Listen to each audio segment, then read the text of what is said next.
Screen వస్తుందా? So, మన Java script code ఎక్కడ రాయాలనుకుంటున్నామంటే వితిన్ ద స్క్రిప్ట్ ట్యాగ్‌లో రాసుకుందాం అనుకుంటున్నాం. ఓకేనా? సో, అది నేను వీడియోలో how to embed A Java script code అని చెప్పాను. ఒకసారి చూద్దాం మనకి ఎలా రాయాలో. సో, ఈ జావా స్క్రిప్ట్ కోడ్ రాసేటప్పుడు మామూలు ప్రోగ్రామ్‌లో చూపిస్తాను. సో, మనకి ఇదొక జావా స్క్రిప్ట్ అనేది ఏమనుకున్నాము? ఒక ప్రోగ్రామింగ్ లాంగ్వేజ్ అనుకుంటున్నామా? సో, ప్రోగ్రామింగ్ లాంగ్వేజ్ అంటే మనకంటూ ఏముంటాయి? ఒక ప్రింటింగ్ స్టేట్మెంట్స్ అని ఉంటాయి. So, every programming have some printing statements కదా!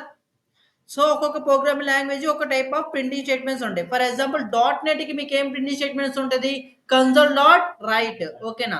సో, అలాగే జావా అయితే సిస్టమ్ డాట్ ఔట్ సంథింగ్ అలా ఒక్కో దానికి ఒక ప్రింటింగ్ స్టేట్మెంట్. సేమ్ ఇక్కడ కూడా మనకి ప్రింటింగ్ స్టేట్మెంట్స్ అనేది ఉండిద్దనమాట. దేంట్లో? ఈ జావా స్క్రిప్ట్‌లో. So, first concept is printing statements అని పెట్టుకోండి. Printing statements. సో, ఈ ప్రింటింగ్ స్టేట్మెంట్‌లో first one is document dot right.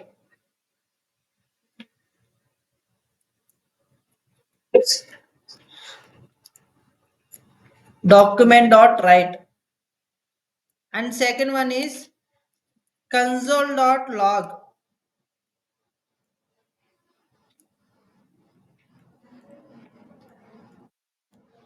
and third one is window dot alert,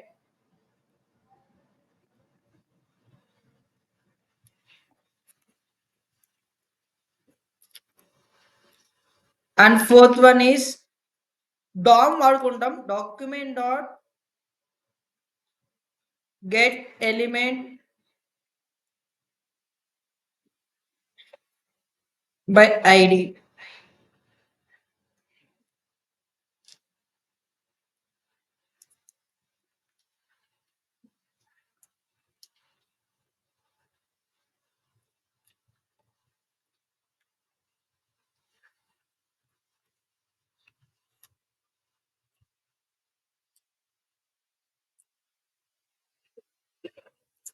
ఓకేనా? ఎన్ని ప్రింటింగ్ స్టేట్మెంట్స్ ఉన్నాయి మనకి? మొత్తం 4 ప్రింటింగ్ స్టేట్మెంట్స్. ఏంటి అవి? Document dot write, console dot log, window dot alert and last one is document dot get element by ID.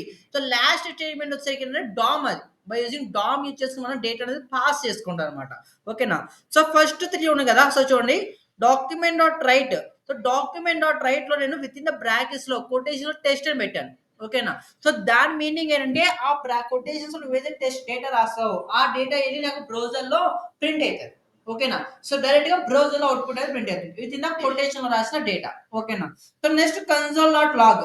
ఈ console dot లాగ్‌లో కూడా కొటేషన్‌లో టెస్ట్ అని రాశాను. ఈ కన్సోల్ డాట్ లాగ్‌లో రాసిన డేటా నీకు ఎక్కడ ప్రింట్ అవుతుందంటే బ్రౌజర్‌లో ప్రింట్ అవ్వాలి. అక్కడ బ్రౌజర్‌లో కన్సోల్ అనే ఆప్షన్ ఉంటది. ఇన్స్పెక్ట్ చేస్తే మనకి కన్సోల్ అనే ఆప్షన్ కనిపిస్తది. ఓకేనా? ఆ కన్సోల్ నీకు అవుట్‌పుట్ అనేది కనిపిస్తదనమాట. ఎక్కడ కన్సోల్ డాట్ లాగ్‌లో అవుట్‌పుట్ అని రాస్తే. Next window dot alert. Window dot అలర్ట్‌లో కొటేషన్స్ డేటా రాస్తే అది ఎక్కడ ప్రింట్ అవుతుందంటే ఒక అలర్ట్ బాక్స్ వస్తది నీకు. ఓకేనా? ఆ వెబ్ పేజ్‌కి ఒక అలర్ట్ బాక్స్ వచ్చి అలర్ట్ బాక్స్‌లో నీకు డేటా అనేది ప్రింట్ అయితదనమాట. ఓకేనా? సో అది window dot alert. Next last one is document dot get element ID. So ఇది కూడా ఏంటంటే ఇది కూడా మన బ్రౌజర్‌లో డేటా ప్రింట్ అవుతుంది. అలాగే మన హెచ్‌టీఎంఎల్ కోడ్‌లో ఫర్ ఎగ్జాంపుల్ హెచ్1 ట్యాగ్‌లో డేటా ఉంది. ఆ డేటాని చేంజ్ చేయడానికి కూడా మనం ఈ డామ్ అనేది వాడుకుంటాం. ఓకేనా? అది డామ్ ఎలిమెంట్. సో డామ్ గురించి మనం డీప్‌గా మనం తర్వాత క్లాస్‌లో నేర్చుకుంటాం. ఓకేనా? డీప్‌గా ఉంటుంది డామ్ గురించి. సో బై యూజింగ్ ఆ 4 ప్రింటింగ్ స్టేట్మెంట్స్ ఇచ్చేసి మనం ప్రింటింగ్ అనేది చేసుకుంటాం అన్నమాట. ఓకేనా? సో నెక్స్ట్ ఒక ఎగ్జాంపుల్ చూద్దామా?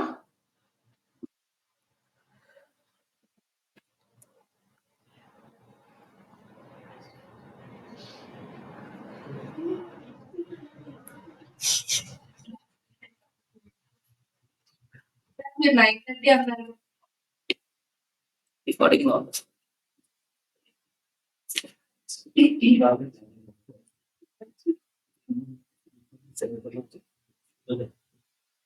మార్నింగ్ మండే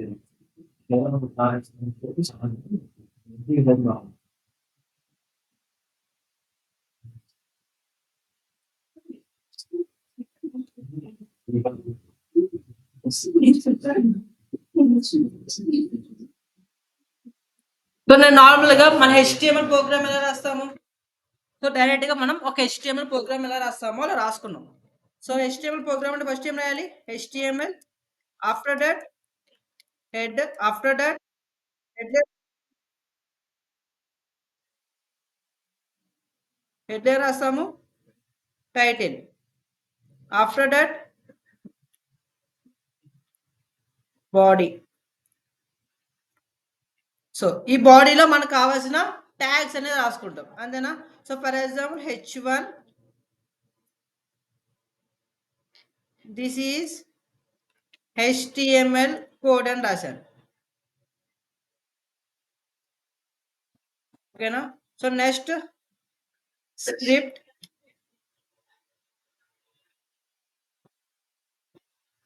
స్క్రిప్ట్ ట్యాగ్ లో, సో ఈ స్క్రిప్ట్ ట్యాగ్ అనేది మనం హెడ్ లో రాయొచ్చు, బాడీలో రాయొచ్చు, అండ్ బాడీ బయట కూడా రాసుకోవచ్చు, ఏం కాదు. విత్ ఇన్ HTML కోడ్ లో స్క్రిప్ట్ అనేది ఎక్కడ ఓపెన్ చేయొచ్చు. సో ఎక్కడ ఓపెన్ చేసినా వర్క్ అవుతుంది. కానీ స్క్రిప్ట్ ట్యాగ్ లో ఏ కోడ్ రాయాలంటే ఓన్లీ జావా స్క్రిప్ట్ కోడ్ మాత్రమే రాయాలి. ఓకేనా. ఫర్ ఎగ్జాంపుల్ నేను ఇక్కడ రాస్తుంటే మనం ప్రింట్ స్టేట్మెంట్ ఏమనుకుంటున్నాము, డాక్యుమెంట్ డాట్ రైట్. సో దీంట్లో రాస్తా అంటే జావా స్క్రిప్ట్ కోడ్ అని రాశాడు. ఓకేనా. సో దీన్ని డాట్ HTML తో సేవ్ చేస్తాం. మనం రాసేది మొత్తం HTML కోడే. సో HTML కోడ్ అయినా మనం రాసేది అక్కడ చూస్తే మొత్తం HTML కోడ్ ఉంది. కానీ హెడ్లైన్ రాసాము, స్క్రిప్ట్ అనే ట్యాగ్ ఓపెన్ చేసి దాంట్లో డాక్యుమెంట్ డాట్ రైట్ లో జావా స్క్రిప్ట్ కోడ్ అని రాశాను. ఓకేనా. సో లాస్ట్ లో semicolon. Semicolon is not a mandatory. పెట్టుకుంటే మనకంటే లైన్ బై లైన్ అర్థమవుతుంది అండి. ఓకేనా. మ్యాండటరీ ఏం కాదు, లేకపోతే మనకు అవుట్పుట్ వస్తుంది.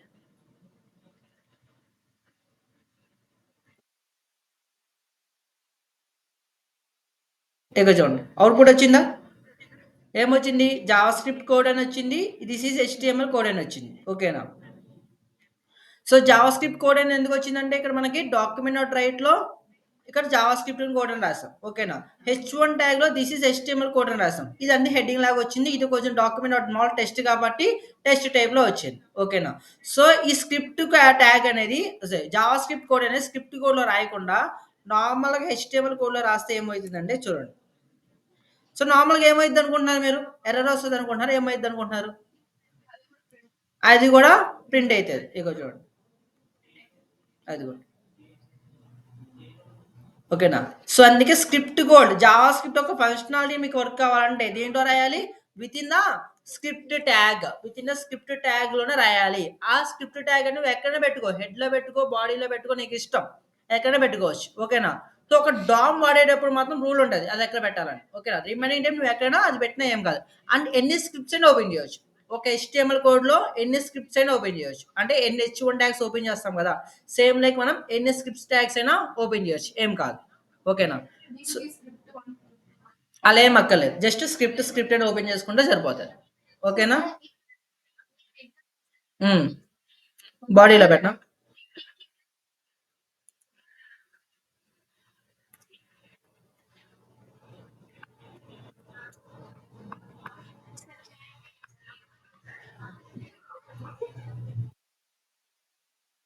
అది. ఓకేనా. So script code first execute అవుతుందా, అదేం ఉండదు. ఇక్కడ మనకి ఏంటంటే step by step process, line by line execute అవుతా వస్తుంది కాబట్టి లైన్ బై లైన్ ఎగ్జిక్యూట్ అవుతుంది. ఓకేనా. సో ఆ స్క్రిప్ట్ నేను ఎక్కడ ఓపెన్ చేశాను, కింద కూడా స్క్రిప్ట్ ఓపెన్ చేశాను. అలా మనం స్క్రిప్ట్ అనేది ఎన్నిసార్లు ఓపెన్ చేసుకోవచ్చు, ఎన్నిసార్లు అయినా రాసుకోవచ్చు. ఓకేనా. సో అది Java. So next document dot right అర్థమైందా. డాక్యుమెంట్ డాట్ రైట్ రాస్తే నాకు డేటా అనేది ఎక్కడ ప్రింట్ అవుతుందని చెప్పాను, బ్రౌజర్ లో ప్రింట్ అవుతుంది. ఇప్పుడు బ్రౌజర్ లోనే డేటా ప్రింట్ అయింది. సో అలా కాకుండా నెక్స్ట్ మనకి స్టేట్మెంట్ ఏంటి, console dot log. Console dot log of. So దీంట్లో జావా స్క్రిప్ట్ 1 కోడ్ అని రాస్తున్నాం. So semicolon is not a mandatory. పెట్టుకుంటే మనకి ఏంటంటే లైన్ లైన్ అర్థం అవుతుంది అంతే. ఓకేనా. నాట్ ఏ మ్యాండటరీ అది.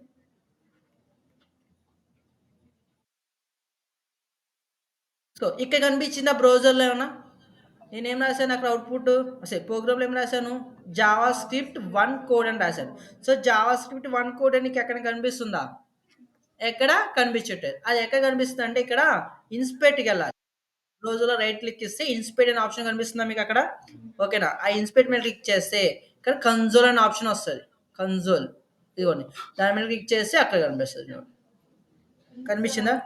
సో అదే ఈ కన్సోల్ ఆప్షన్ వల్ల వాడటం వల్ల సార్ ఎందుకు మనకు కన్సోల్ ఆ మూల ఎక్కడో కనబడుతుంది. బ్రౌజర్ కనిపించదు. దానివల్ల యూజ్ ఏంటంటే ఓన్లీ డెవలపర్‌కి మాత్రమే అండర్‌స్టాండ్ అయ్యే దానికి మాత్రం కన్సోల్ వాడతాం. సో యూజర్‌కి మొత్తం చూపించాం. అంటే మనకి ఆ ప్రాసెస్ ఇప్పుడు ఏ ప్రాసెస్ ఎగ్జిక్యూట్ అవుతుంది, ఏ కాంపోనెంట్ ఎగ్జిక్యూట్ అవుతుందని డెవలపర్‌కి అర్థమయ్యడానికి మాత్రమే కన్సోల్ డాట్ వాడుకుంటున్నాం. ఓకేనా. సో ఇదేమవుతుందంటే యూజర్‌కి హైడ్ చేస్తుంది డీటెయిల్స్. ఓకేనా. సో ఓన్లీ డెవలపర్‌కి అండర్‌స్టాండింగ్ మాత్రమే తెలుస్తది. ఇప్పుడు కన్సోల్ డాట్ లాగ్ నార్మల్ యూజర్‌కి తెలుస్తుందా? తెలీదు. ఎవరికైతే కోడింగ్ నాలెడ్జ్ ఉందో, ఎవరికైతే డిజైన్ చేస్తున్నారో వాడికి మాత్రమే తెలుస్తది. కన్సోల్‌లో, ఇన్స్‌పేట్‌లో కోడ్ ఉంటది. సో, ఇన్స్‌పేట్‌లో కూడా మన కోడ్ మొత్తం కనిపిస్తది ఇక్కడ చూడండి. ఓకేనా. ఎలిమెంట్స్‌లో మనం రాసిన కోడ్ మొత్తం కనిపిస్తుంది.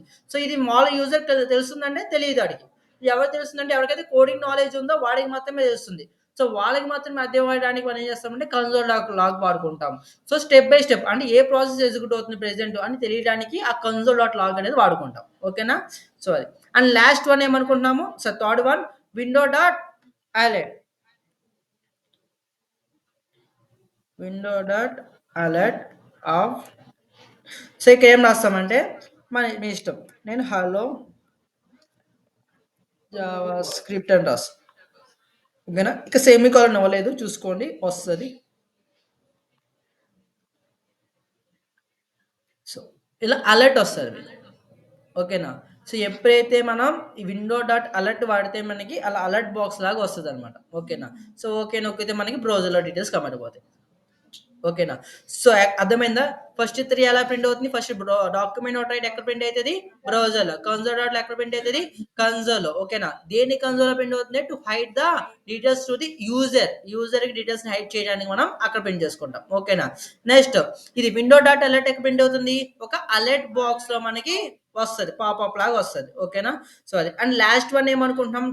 Document dot get element by ID అనుకుంటున్నాం. సో, ఎప్పుడైతే ఈ డామ్ వాడుతున్నామో అప్పుడు ఖచ్చితంగా స్క్రిప్ట్ అనేది బాడీలో రాయాల్సిందే. ఓకేనా. ఎప్పుడైతే మనం ఈ డామ్ అనేది వాడుకుంటున్నామో సో, ఇక్కడ నేను స్క్రిప్ట్ అనేది ఓపెన్ చేస్తున్నా. ఓకేనా. సో, నెక్స్ట్ దీని కింద నేను హెచ్1 ట్యాగ్ ఒకటి తీసుకుంటున్నా. తీసుకున్నాక హెచ్ఓలో ఎలాంటి డీటెయిల్స్ పెట్టాలి. ఓకేనా. అండ్ దీనికి ఒక ఐడి క్రియేట్ చేస్తున్నాను. ఐడి ఈక్వల్ టు ఐడి1 ఒక ఐడి క్రియేట్ చేశాను. అండ్ దీంట్లో document dot get element by ID. So, దాని ఒక ఐడి ఏంటి? మనకి రేసిన ఐడి 1 విత్ ఇన్ ద కొటేషన్స్‌లో ఆ యొక్క ఐడి రాయాలి. ఓకేనా. Dot inner HTML equal to నువ్వేదైతే కంటెంట్ ఆ ట్యాగ్‌లో ప్లేస్ చేయాలనుకుంటున్నావో ఆ కంటెంట్ రాయి. So, this is JS DOM అని రాస్తా. ఓకేనా. సో, నీకు అవుట్‌పుట్ చూస్తే ఇప్పుడు వచ్చిందా? దిస్ ఈజ్ జేఎస్ డామ్ అని. ఒక్కసారి నేను ఇన్స్పేట్‌లో చూపిస్తాను చూడండి. ఇది చేసావు చూడండి అవుట్‌పుట్‌లో. దిస్ ఈజ్ జేఎస్ డామ్ అని ఇక్కడికి వచ్చిందా? అసలు నేను హెచ్1 ట్యాగ్‌లో జేఎస్ డామ్ అని రాసాను అసల? రాయలేదు. రాయకుండా నేను ఇక్కడ రాసిన కంటెంట్ ఇక్కడికెళ్ళిపోయింది. ఎలా ఎళ్ళిందంటే ఇక్కడ చూడండి. కనిపించిందా మీకు? దిస్ ఈజ్ జేఎస్ డామ్ అని ఆ ట్యాగ్‌లోకి వెళ్ళిపోయింది. సో, ఎలా ఎళ్ళిందంటే ఈ డామ్ ఏం చేస్తదంటే నువ్వు ఒక ఐడీ ఇచ్చావు. గెట్ ఎలిమెంట్ బై ఐడీ ఐడీ1 అంటున్నావు. ఇక్కడ చూడండి. గెట్ ఎలిమెంట్ బై ఐడీ ఐడీ1 అన్నావు. సో, ఐడీ1 ఎవరి దగ్గర ఉంది? ఈ పర్టిక్యులర్ హెచ్1 ట్యాగ్ దగ్గర ఉంది. సో, ఎవరైతే ఐడీ1 ఉన్నారో ఐడీ1ని ట్యాగ్‌ని ఫైండ్ ఔట్ చేస్తది. ఫైండ్ ఔట్ చేసి ఆ ట్యాగ్ లోపల ఇన్నర్ హెచ్‌టిఎంఎల్ ఈక్వల్ టు పక్కన ఏదైతే కంటెంట్ పెట్టావో ఆ కంటెంట్ మొత్తం తీసుకెళ్ళి ఆ హెచ్‌టిఎంఎల్ కోడ్‌లో రీప్లేస్ అనేది చేసిద్దనమాట. ఓకేనా. సో, ఎందాక ఇక మనకు కంటెంట్ ఏం లేదు కాబట్టి ఏమొచ్చింది? డైరెక్ట్‌గా ఇదెళ్లి ప్రింట్ అయింది. ఫర్ ఎగ్జాంపుల్ ఇక్కడ కంటెంట్ ఉంది. హెచ్‌టిఎంఎల్ కంటెంట్ ఉంది. ఓకేనా. సో, ఇప్పుడేమొస్తది? హెచ్‌టిఎంఎల్ అని వస్తదా? రాదు. దిస్ ఈజ్ జావా డామ్ అనే వస్తది. ఎందుకంటే నీకక్కడ కంటెంట్ ఉన్నా, కంటెంట్ లేకపోయినా దానికి అనవసరం. సో, ఎప్పుడైతే ఐడీ చెప్పి ఇన్నర్ హెచ్‌టిఎంఎల్ ఈక్వల్ టు చెప్పావో, సో, ఏదైతే ఐడీ ఫైండ్ ఔట్ అయిందో, ఫైండ్ ఔట్ అయిన ఐడీకి ఏం చేస్తదంటే అక్కడున్న కంటెంట్‌ని రీప్లేస్ చేసేస్తది. ఓకేనా. ఈక్వల్ టు పక్కనున్న కంటెంట్‌తో రీప్లేస్ చేస్తదనమాట. ఓకేనా. సో, అది డామ్. అక్కడ వర్కింగ్ అర్థమైందా? DOM dot document dot get element by ID. దాని డాక్యుమెంట్ మీన్స్ మనొక పేజ్. మనొక డాక్యుమెంట్ పేజ్. దానొక డాక్యుమెంట్ పేజ్ అనమాట. సర్విస్. సో ఆ document dot get element ID అంటాం. గెట్ ఎల్మె ఐడి మీనింగ్ ఏంటంటే ఏదో ఒక ఐడి వన్ ఇంకో ఐడి టూ అని చెప్తాం కదా. సో ఐడి వన్ అనేది మన హెచ్టిఎంఎల్ పేజ్లో ఎక్కడ ఉందో ఫైండ్ అవుట్ చేస్తుంది. So ID one particular H one ఎక్కడ ఉంది కదా, హెచ్ వన్ లో. ఓకేనా, ఈ ఐడి వన్ ఫైండ్ అవుట్ చేసినాక ఆ ఇన్నర్ హెచ్టిఎంఎల్ కోడ్ లో ఇక పక్కన ఏదో చెప్తాం ఇన్నర్ హెచ్టిఎంఎల్ అని. ఓకేనా, ఆ కంటెంట్ వెళ్ళి రీప్లేస్ అనేది అవుతుంది. ఓకేనా, సో అది document dot get element ID DOM చేసే పని. ఓకేనా, సో నెక్స్ట్ ఇక్కడ సార్ ఎందుకు సార్ కిందే రాయాలి, పైన రాస్తే రాదంటే రాదు. ఒక్కసారి పైన కూడా పెట్టి చూపిస్తాను.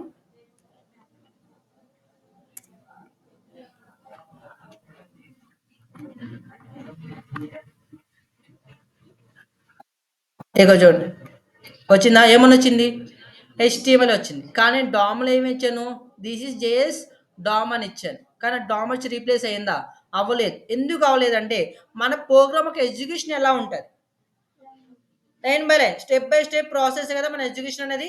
సో ఇలా స్టెప్ బై స్టెప్ వచ్చావు, వచ్చినప్పుడు ఈ document dot JS code print అయింది, కన్సోల్లో ప్రింట్ అయింది, అలర్ట్ వస్తుంది, బాగానే ఉంటుంది. సో నెక్స్ట్ ప్రాసెస్ ఏంటి, ఈ ఎలిమెంట్ ఎగ్జిక్యూట్ అవ్వాలి. సో దీంట్లో ఐడి వన్ ని ఫైండ్ అవుట్ చేయమన్నాం, గెట్ ఎల్ by ID, ID one find out చేయమన్నాం. ఈ ఐడి వన్ అనేది పైన ఎక్కడైనా క్రియేట్ అయి ఉందా, ఐడి వన్ అనేది పైన ఎక్కడైనా క్రియేట్ అయి ఉందా, లేదు. లేదు కాబట్టి డేట్ అనేది రీప్లేస్ అవ్వలేదు. ఓకేనా, సో ఐడి వన్ ఎక్కడ క్రియేట్ అయి ఉంది, కింద క్రియేట్ అయి ఉంది. సో కిందకి వచ్చేసరికి దానికి వేరే ప్రాసెస్ అయిపోతుంది కదా. సో మనకి స్టెప్ బై స్టెప్ వచ్చేసరికి ఐడి వన్ ఇక్కడ ఉంది. సో ఇక్కడ నుంచి పైన ఎక్కడ ఐడి వన్ క్రియేట్ అయి ఉందో లేదో చూసుకుంటుంది. లేదు కాబట్టి అది ప్రింట్ అవ్వాలి. ఓకేనా, అందుకే చెప్పేది డామ్ వాడుతున్నావు అప్పుడు ఎప్పుడు రాయాలి, మన HTML ఎలిమెంట్స్ మొత్తం రాసేసినాక దాని కింద బాడీలో రాసుకోవాలి. ఓకేనా, ఆఫ్టర్ HTML కోడ్ కంప్లీషన్ తర్వాత మనం ఈ స్క్రిప్ట్ కోడ్ అనేది రాసుకోవాలి. ఎప్పుడు బై యూజింగ్ డామ్ అనేది యూజ్ చేసేటప్పుడు. అని డామ్ మన ఫంక్షన్స్ వాడేటప్పుడు మళ్ళీ హెడ్లో రాసేయచ్చు. సో ఫంక్షన్ ఎప్పుడు ఎగ్జిక్యూట్ అవుతుందంటే మన కాలింగ్, కాలింగ్ అప్పుడు కాబట్టి నీకు అక్కడ చూపిస్తానులే. ఓకేనా, సో ఎప్పుడైతే ఇప్పుడు ప్రెజెంట్ గుర్తుపెట్టుకోండి ఏంటంటే డామ్ ఎప్పుడైతే వాడాలంటే ఆఫ్టర్ HTML కోడ్ తర్వాత డామ్ అనేది వాడుకోవాలి. ఓకేనా, సో అర్థమయ్యా. 4 document dot write, console dot log, window dot alert, document dot get by ID. ఓకేనా, 4 అర్థమైనయా.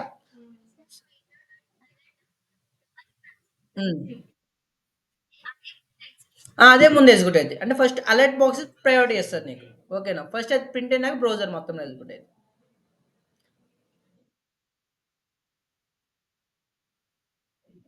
జావా స్క్రిప్ట్ కోడ్ ఎప్పుడు స్క్రిప్ట్లోనే రాయాలి.